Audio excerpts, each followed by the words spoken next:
My name is Angelina Mock. I live in Lincoln County. I have been a parent for 4 years. The Coastal Family Together parenting class is actually really thorough.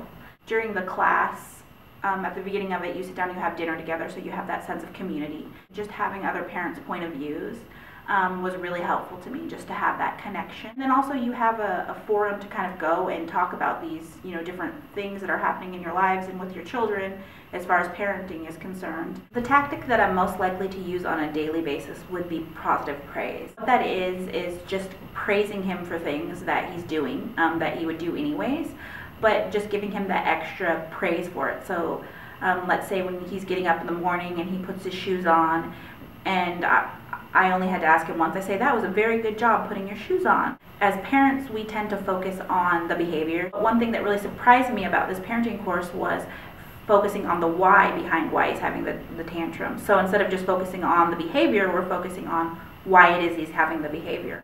There's reasons, why he is throwing a fit. It really walks you through, the psychology of it and the techniques to deal with it, so that before those things happen, you can set yourself up for success. One of my favorite skills that worked well for me that I learned during the parenting class is social and emotional coaching. And one thing that we learned was the skill of role playing. So sitting him down with his stuffed animals, going through maybe a social skill, like how to share with your friends and how to share nicely and why it's important to share. One thing we learned is that when you try to do that in the heat of the moment, it doesn't work.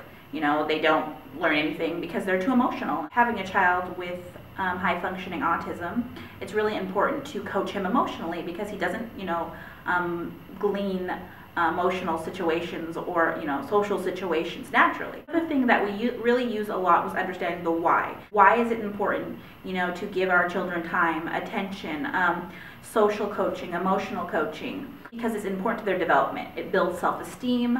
It helps them feel as though they can accomplish things. It gives them self-worth. And when you go through the class, it gives you the psychology behind it and it gives you the science behind it. This is not things that people made up. This is proven. If you give your kids time and attention and emotional health, they're productive members of society. Being proactive about their social and emotional development, and you're being intentional about it. As they go into school and they become older and they become, members of society, it sets them up to be successful members of society. You're giving them those skills to go out there and, have successful relationships. So just having that perspective and going, yeah, that makes complete sense, something we use all the time.